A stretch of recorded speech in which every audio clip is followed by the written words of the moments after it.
Uma boa tarde a todos. Sejam todos bem-vindos e que a paz esteja com todos nós.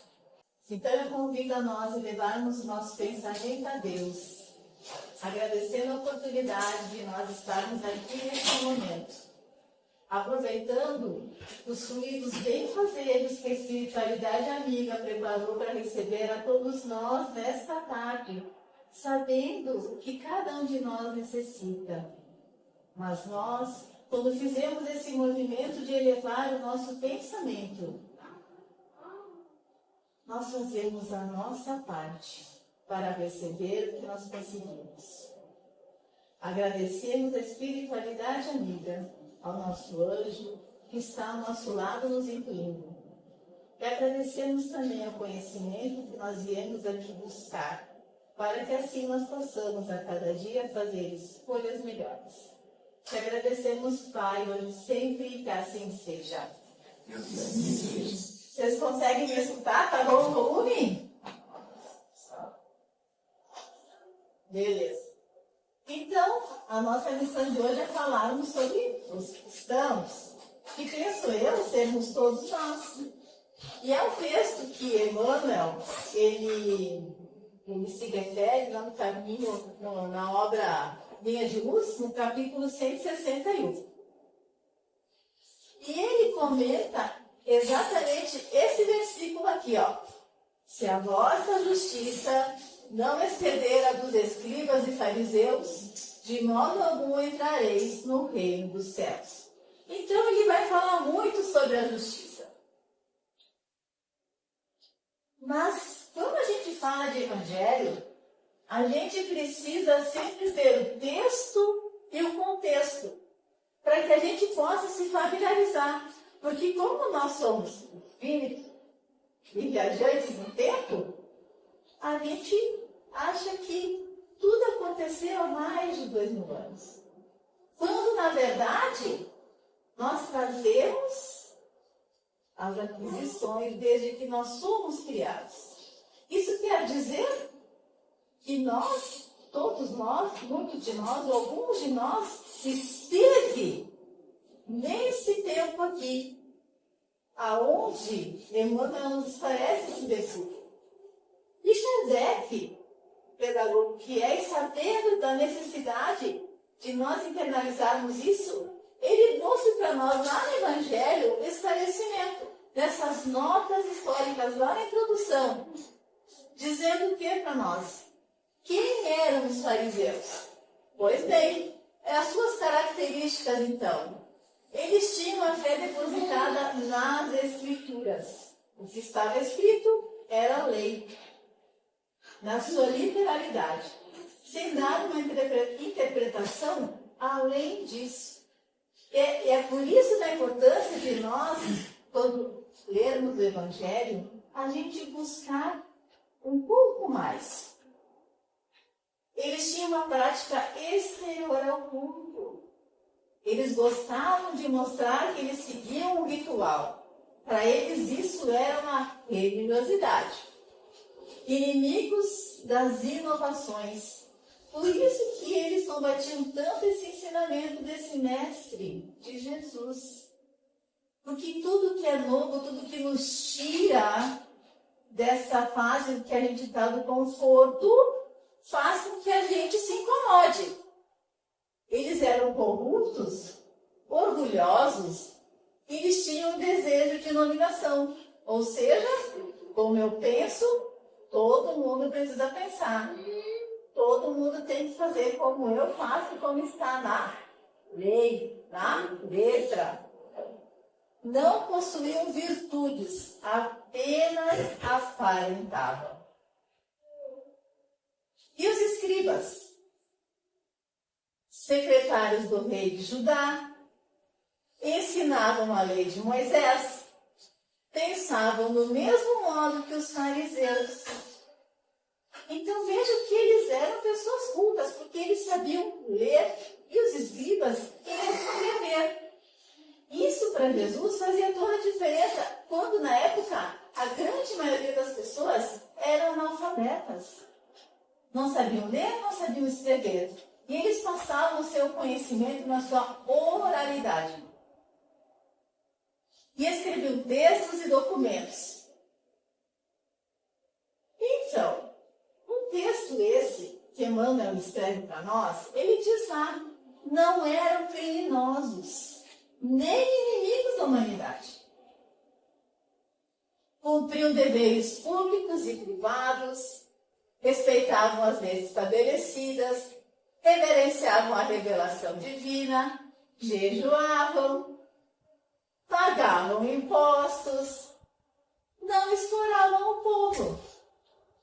Mas se nós pensarmos friamente, isso é só ser educado. É só ser educado.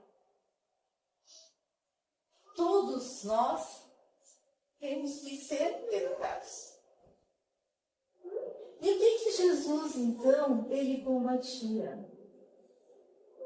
Entretanto, para o emissário celeste, nos diz Emmanuel, a justiça deles deixava a desejar. E por que isso acontecia? Adoravam o eterno Pai, mas não vacilavam em humilhar o irmão inferior. Repetiam fórmulas herbais no culto à prece, não oravam expondo o coração, aquela prece decorada, que hoje nós aprendemos a fazer, que ela tem que ser do coração, essa fala que a gente fala com o divino, e ela tem que ser. Esse acesso é a prece que nos eleva ao pensamento, que faz a gente conversar com Deus, com o nosso anjo, com Jesus. É uma ferramenta poderosa que nos consola, que nos esclarece, que nos auxilia, porque nós estamos fazendo o movimento de busca. E não são palavras decoradas, porque, gente, a espiritualidade nos conhece, nos observam, eles conhecem as nossas intenções. Então, eles repetiam essas fórmulas verbais do culto à prece, não oravam expondo o coração. Eram corretos na posição exterior. Contudo, não sabiam descer do pedestal de orgulho falso. Então, veja, meus queridos, que isso ainda é um desafio para nós, visto que a grande mazela ainda da humanidade é o orgulho, é o egoísmo. Situações que nós ainda precisamos vencer em nós.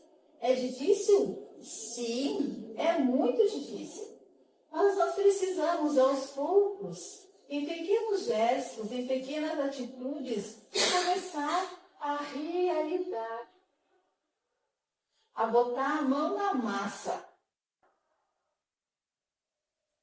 Raciocinavam perfeitamente no quadro de seus interesses pessoais. Gente, está lá no Livro dos Espíritos, a questão 895, onde Kardec pergunta aos espíritos: se nós já tivéssemos vencido o orgulho, o egoísmo, a vaidade, a raiva, o medo, tudo isso, o que trataria em nós sermos uns seres imperfeitos? E a resposta é curta: o interesse pessoal. Única e exclusivamente o interesse pessoal. E qual que é a pedra de toque para a gente saber se a gente está utilizando o nosso interesse pessoal na nossa vida diária? Quando a gente é contrariado. Se a gente não gostar, se a gente não entender que o outro também tem as suas necessidades, nós estamos aqui unicamente olhando para o nosso interesse pessoal, que eram incapazes de sentir a verdadeira fraternidade.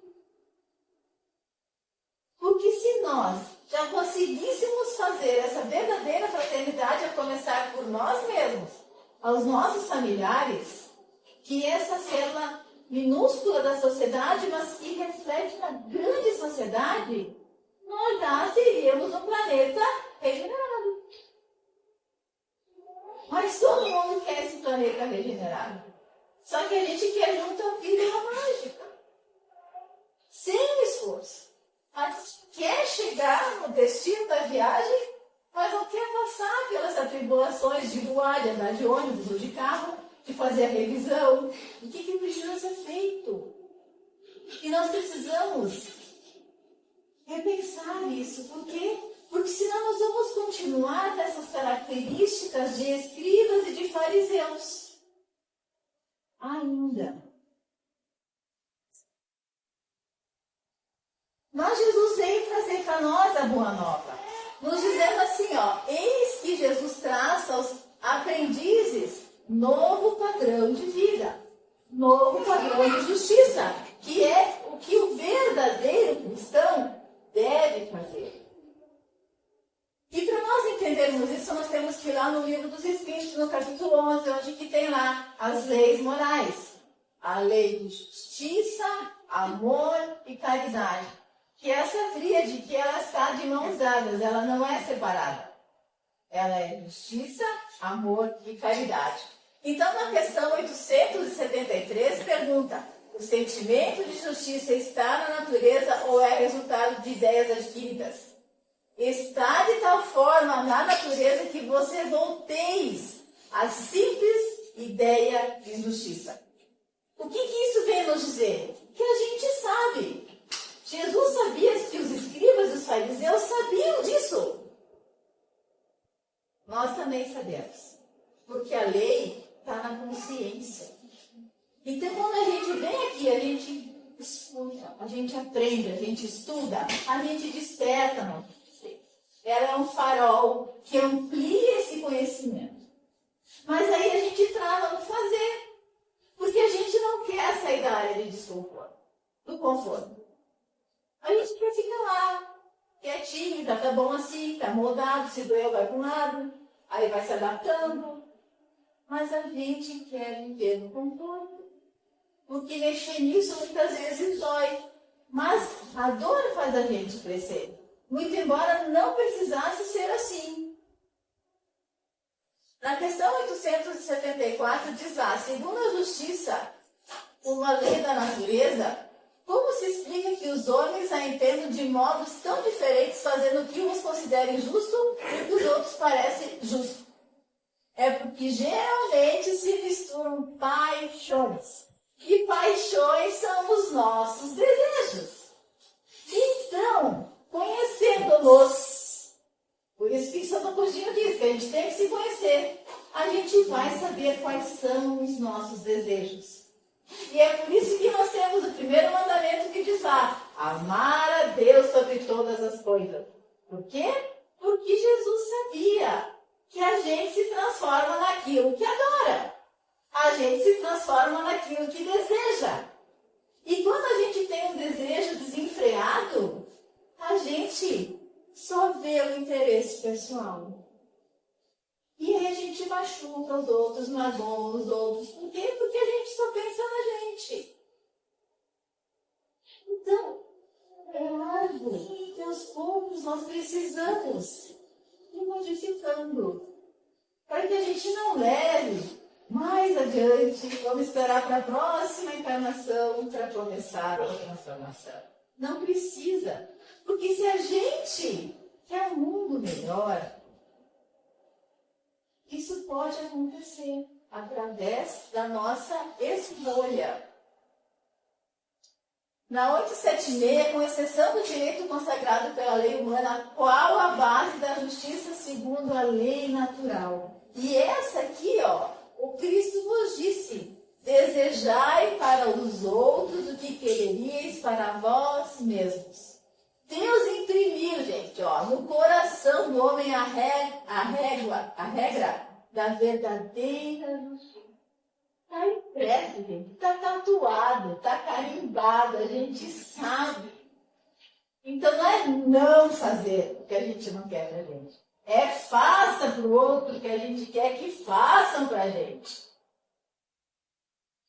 Vamos imaginar 8 bilhões de habitantes que tem aqui nesse planeta. Se todo mundo fizesse o mesmo movimento que eu estou fazendo, eu ia gostar?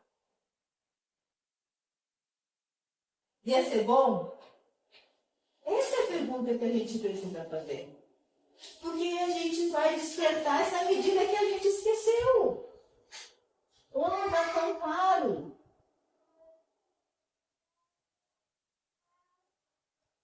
A questão 879. Qual seria o caráter do homem que praticasse essa lei em toda a sua pureza?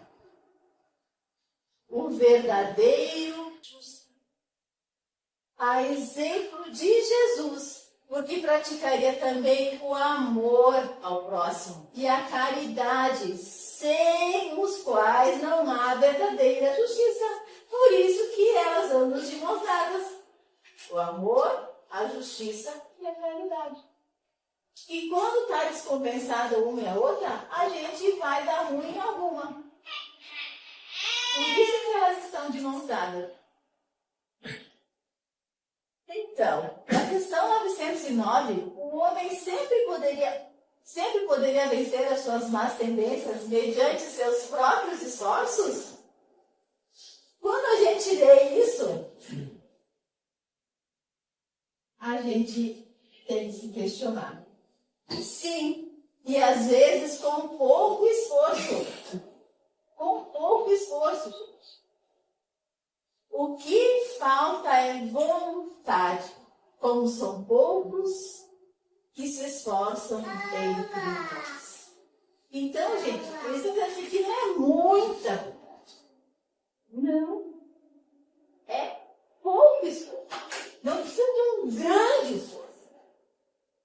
A gente só precisa se esforçar.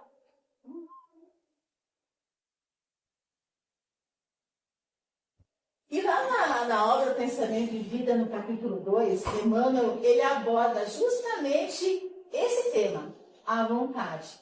E olha o que ele nos traz. A vontade, é a gerência esclarecida e vigilante, governando todos os setores da ação mental. O que ele está querendo dizer aqui?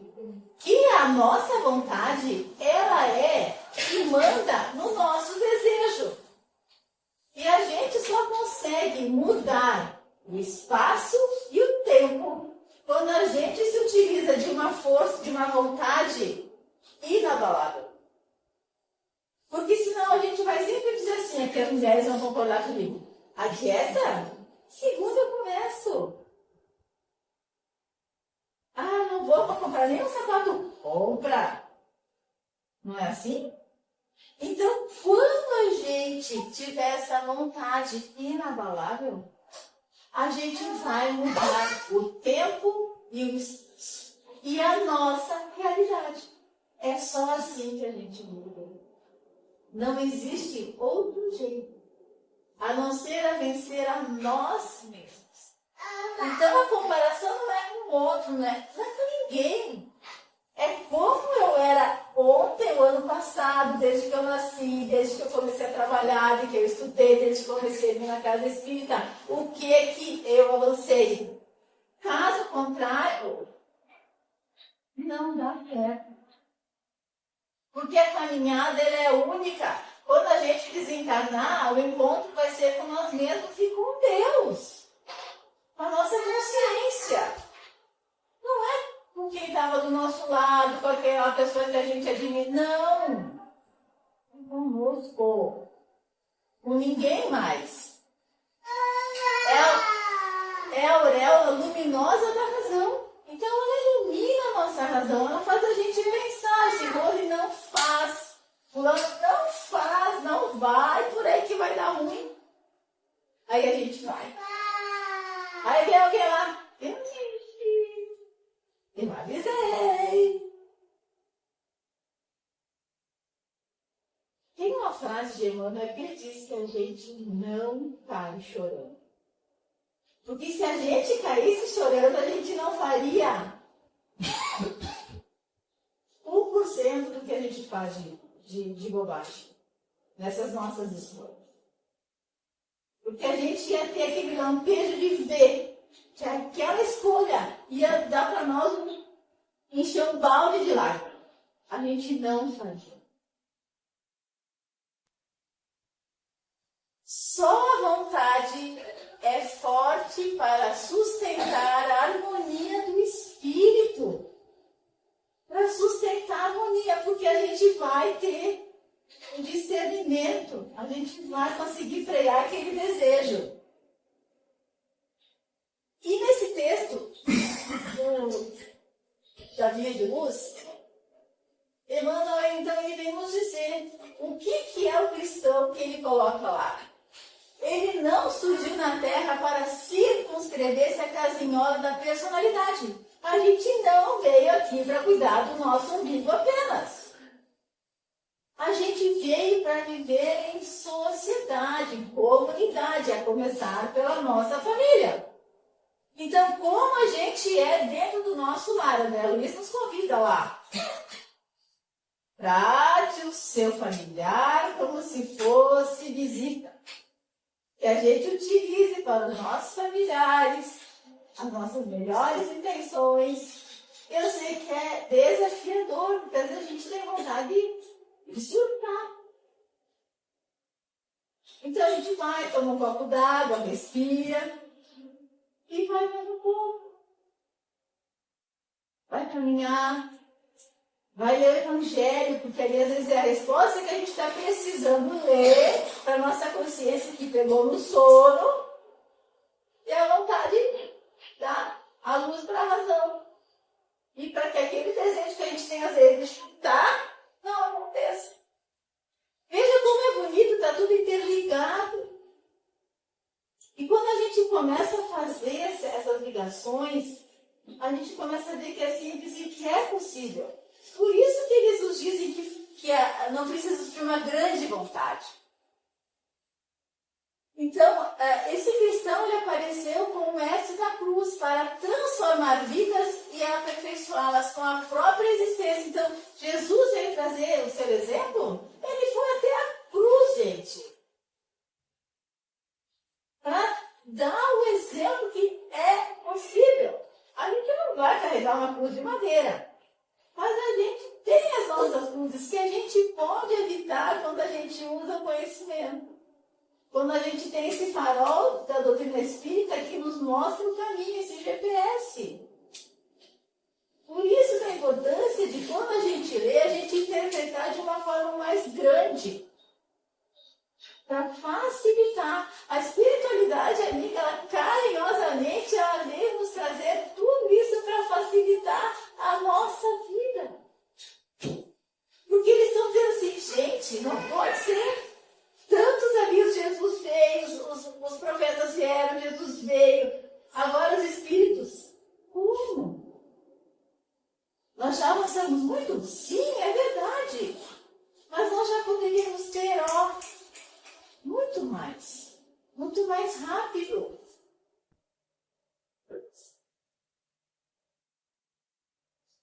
Será sempre um cântico, então, de serviço aos semelhantes, exaltando o amor glorioso e sem fim na direção do reino dos céus que conhece invariavelmente dentro de nós.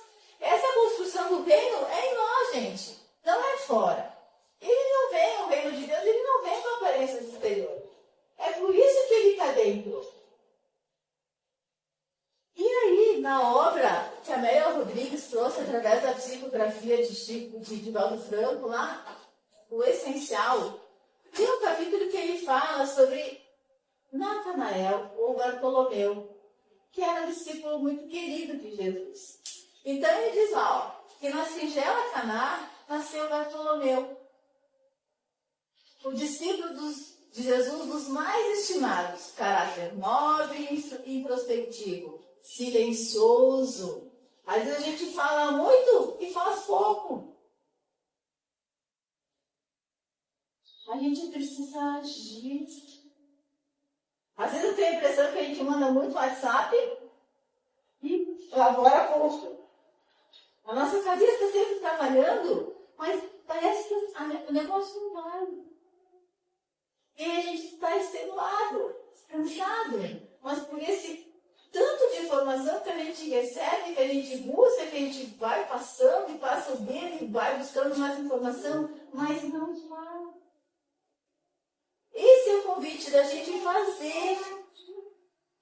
Tinha por hábito consultar os escritos sagrados. Ao chamado do mestre, entregou-se-lhe em regime de totalidade. E quando ele recebeu o convite para seguir Jesus, ele foi. Porque ele já tinha escutado João Evangelista falando que esse reino estava próximo. Ele lia as escrituras e ele entendia, ele sabia desse reino. Mas ele escutou João Evangelista falando, João Batista falando que esse reino estava muito próximo. Então ele seguiu a Jesus. E aí nesse texto termina esse convite dizendo assim, ó, a pergunta que nos faz a Amélia Rodrigues: como é a vossa fé no Messias? Como nós, cristãos, temos essa fé no Messias? Então, ó, olha como é atual isso, gente. Nesses aflitivos dias de alucinação e criminalidade de todo tipo, deserções vergonhosas e covardes em relação aos compromissos com Jesus, recordai-vos de Natanael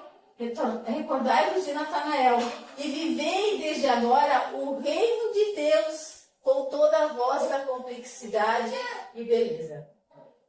Então, gente, amar a Deus sobre todas as coisas, está aqui, ó. Esse compromisso que a gente tem com Jesus. O que a gente está adorando? Esse convite, nós, como os cristãos, como nós estamos tendo essa fé? Então, nós temos muito trabalho, sim, temos.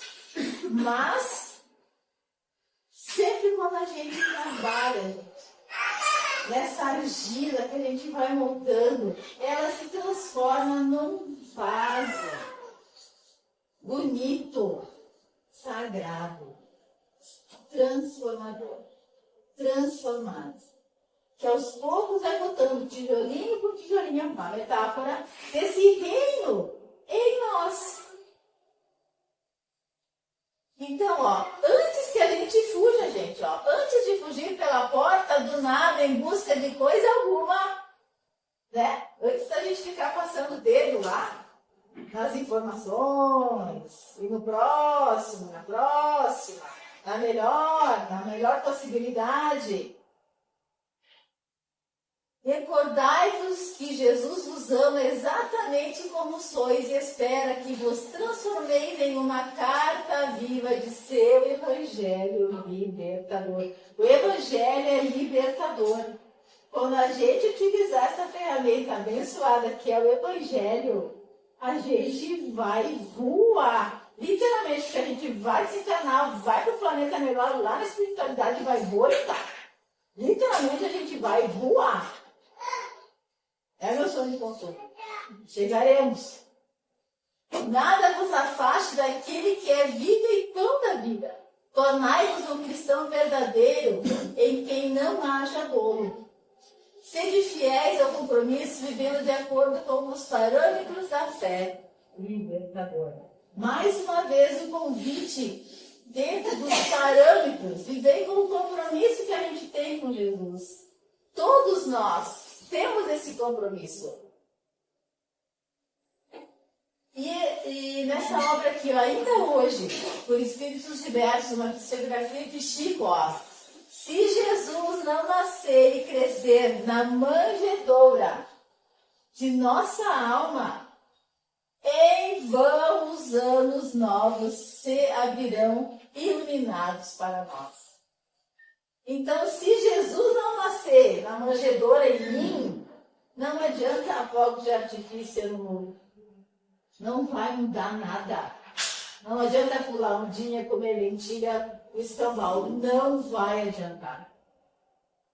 Isso só vai acontecer a partir do momento que eu assumir o meu compromisso de me transformar nessa manjedoura e receber Jesus.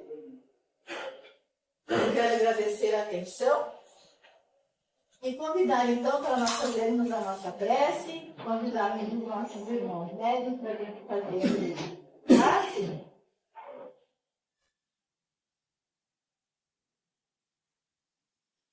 Para que todos nós possamos, então, receber esses fluidos balsâmicos. Que todos nós possamos recebê-los. Mas, além disso, além de receber carinhosamente, que a gente possa levá-los conosco, aonde quer que a gente esteja.